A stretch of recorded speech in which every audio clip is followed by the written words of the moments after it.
The fire is hot. I don't know what you're waiting for. It's grilling season, and we done got you a recipe, some baby back ribs with a dry rub on them that will fall apart, melt in your mouth. Get the gang and get the fire hot. Come on.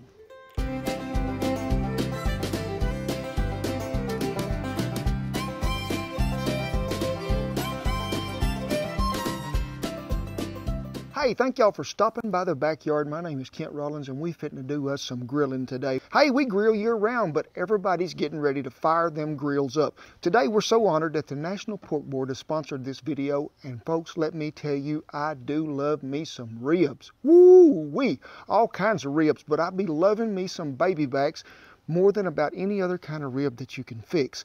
Now, first of all, let's talk about this pork when we see it in that butcher case. Now, y'all know pork has marbling just like beef. A lot of people overlook that.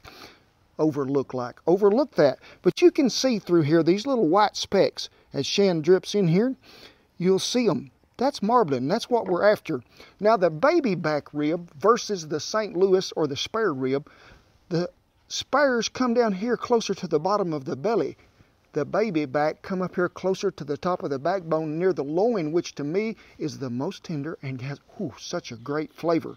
Now, when you see these in the butcher case, first of all, make sure that they're good and meaty. Now, I like to try to stay about 2.5 to 3 pounds on a baby back if you can get them. And you can see this has got meat all over. That's what we're after. Now, be careful that you don't get some of them shiners. Now, you don't see it very often, but some of them grocery stores, you'll see them to where you can see a lot of bone peeking through here already. That's what we call a shiner slab. They're all right to eat, but them are going to tend to fall apart more as you cook them because they don't have enough binding meat to cover that bone. And folks, we always going to have to, what? Y'all have seen me do it before. Remove the membrane. So, first of all, you can just take this, see this first bone here, slip your knife there under it and just pull it up just a little. Get you one of these paper towels, pull it out here, and look here. See, we got the whole membrane. You can see it as it pulls off. I'll turn it this way. Big says, hey, I could use that in my business. You peel that off because we're going to make this more tender. That way we can let this seasoning and everything soak through there. That membrane's going to hide that. I ain't going to let it penetrate down through there. Now, I like to do this right out of the icebox or even a little chilled more than that. Or you can freeze them for about 15 minutes and that'll peel off there so much easier. A little lime juice. Don't take much. Just make sure you get him rubbed in everywhere. Cover the little side of them exposed bones. Now, y'all have heard me tell you this. We're not making these taste like lime. Lime juice is a natural meat tenderizer. Breaks down connective tissue, which is going to make this more tender. So let's go ahead and roll him on over here to the eating side. Get him rubbed in there really good. So I be cooking a lot of ribs, and I really like to cook them, and then I'll put maybe a little barbecue sauce on them at the end. But me and Shan got to eating some dry rub ribs. They don't have to have nothing, folks. There is so much flavor in this dry rub recipe that we got. You're going to be wanting to put it on everything you got. So in this, folks, is some brown sugar, some chili powder, onion powder, garlic powder. Whew. And I mean, it is so good. Gives it such a great flavor. And don't be sparingly on it. Make sure everybody's got some of it. Turn her over, do the other side. You know, when you put seasoning on pork, especially pork, it really absorbs seasoning and takes on that taste. It is a great meat that will accept a lot of things. Make sure you get this outside edge here too when we got to going. Now, this mixture that I'm going to give you this recipe for this dry rub is enough to do 2 slabs. So he's all ready to go, folks. What he got to do now is we're going to cover him with some tinfoil, put him in the ice box in there, let him set about 3 hours, preferably 4, but 3 to 4 hours. We're going to go get us a fire built in camp, so see you down the trail here in a minute. Well, how you like that? The magic of TV, a Dodge pickup, and a little hard work, and we have moved camp. And old Glory is seeing over as she is, so they've been in the ice box about 3.5 hours they have. I drug them out about 40 minutes ago to let them come to room temperature. Now today we're going to cook these in a 16-inch oven. Now I greased the bottom of that oven before we start because I'm putting an insert in there, and we're going to put just a little bit of chicken broth, or you can use water because I just want a steam effect. That's why I got the rack in there also. We're gonna have to carve on them just a minute. Look at that good broth it made. So we're just gonna try to put the middle to him, which is about right there. And then I wanna just lay him where he sort of sitting right up here on this rack. And he can sit right there beside him. Takes about half a cup.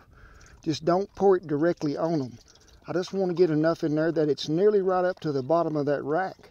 So, if you're going to cook these in the house, preheat your oven to about 300 degrees. Take these ribs out about 40 minutes ahead of time so they can warm up a little.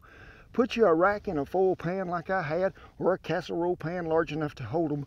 Put your little chicken broth on there, or a little water, either one, and then cover it with foil. 2 hours, 300 degrees, and then pull them out there, and you got to stick around, then I'll tell you what you do to them next. So I'm going to take this one over here to the trivet.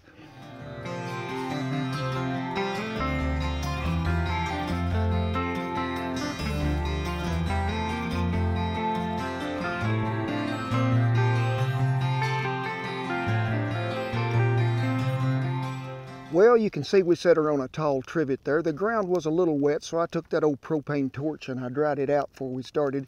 Set the oven on there good. Pretty heavy coals, top and bottom all the way around. Ain't a whole lot of breeze today. We will rotate just a little, but I want them to cook sort of slow here because we just sort of want a slow steaming effect. We did a while ago, we did rotate the bottom one way, the lid the other, about halfway through this first 35-40 minutes that we've been on. Luck is in our favor because the wind is dying down, so don't say too much about it.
You can see how that's getting a little brown on top, and we still got us some steam in there, but we're gonna have to add just a little more broth so we can keep that in there. But we're gonna lose some of that top heat right now because we are getting pretty brown.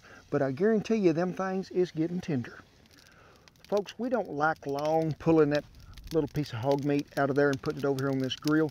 Now, when you got any kind of rub or anything that's got a sugar base in there somewhere, it's want to be apt to stick to the grill or whatever you're cooking it on, because we're going to finish them over here. So we got to give it another greasing and make sure you get a lot on there, because I don't want it sticking and pulling off none of that meat. Well, folks, we have been on 1 hour. 30 minutes with top heat, 30 minutes without. Hardwood, good hardwood, is going to always cook faster outside than it does in the oven. Take me 2 hours in the house, but you can see that starving beagle over there somewhere. He don't want to wait that long. So let's take a look. Now, I'm looking for that to pull away from the bone, and you can see that started. So this little feller is ready to go. We need to give it a little dusting right here on top. Now we're going straight over here .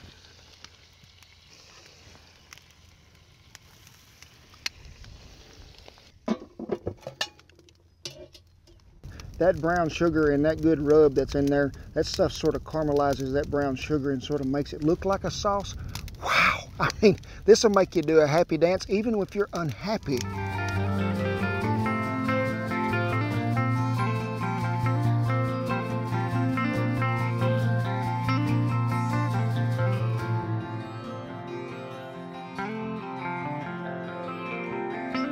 So you can see this is pulled away here and we got some good color, and when you turn that over, I want to see that caramelization on there and get that crust, and that's what we got. Got a good pull on there, we got good color.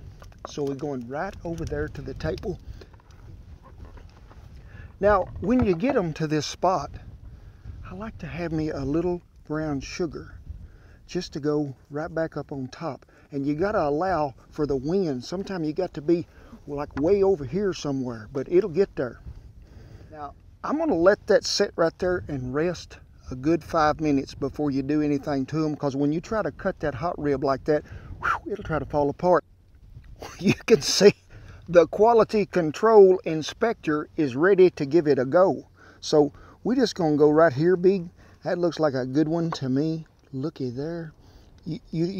Oh, we almost forgot. The Big always gets the first bite. Wait, oh, you wait. We gotta have manners. Wait. This is very important. The people at the National Pork Board want to know if you got manners. Okay. Now, I really like the way this got a glisten and a shine to it, that brown sugar and all that good rub that's on there, sort of set that up. Now, when you get to thinking about this, you think that first bite is going to be way too sweet.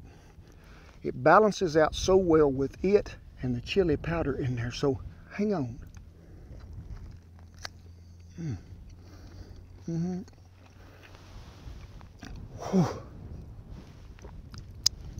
Hang on, I gotta have another bite. It's so good before I do anything else. Whoa. Come on, Big. Do the cha-cha-cha. You may be a fan of barbecue sauce, but after you do this, we're gonna have to wait a minute because I'm hungry. Never go to a rib party without being properly equipped. Carry a rag or a used pair of something in your pocket. But it is a sort of a sweet heat combination, and it is so good. Cooking them the steam way there for so long, gonna make them really tender, and then you just finish them over here on the grill. And if you're a mine too, I was cooking with all hardwood mesquite today. Whatever you got going on there, throw you a little bit of hickory smoke in there, a little bit of apple, a little bit of cherry, whatever you want, but just make sure you share with the neighbors. Get the folks over in the backyard, invite all the neighbors and everything else. This is a budget-friendly recipe that you can share with a whole lot of neighbors, and it is so good, so easy to prepare. We want to thank the National Pork Board for helping us with this video. They sponsored it. It is a great time to be enjoying some pork on the grill. I'm guaranteeing you this stuff is good. Now, we got a whole lot of other pork-friendly recipes on our little YouTube channel, as some of y'all might have seen, and Shan will have you a link down there below. But if you need some more information on pork, just go to pork.org and you'll get that figured out. They will take care of you. Don't be afraid to buy it, folks, because it is what I call larrapin' good. Well, we hope you enjoyed something down here along the banks of the Red River, because me and Shan and the Beagle sure did, and it was really good to have us some dry rub pork. We appreciate you one and all, we do. And as always, I tip my hat, I do, to our servicemen and women and all the veterans who have kept this old country free to have the opportunity we do to cook and share our food and lifestyle with all you who watch. We appreciate you one and all. So remember, ring the ding-dong bell, invite the neighbors over to the backyard, enjoy you some food and some fellowship, and love your neighbor. I'll see you down the dry rub rib trail. You know, grilling time is all the time for us, but it's really fitting to ramp up here pretty quick now with into May. Everybody's going to be breaking them grills out, and what a better time to get the family in the backyard, get you some, hey. Well, folks, you can see we done moved location. It's trying to blow my hat off out there, and I don't want y'all to have to fight the wind for the noise. Whoa! Easy, you better look out there, buddy. And the Beagle had him a good time as well. As always, me and Shan want to thank you for... Would you quit?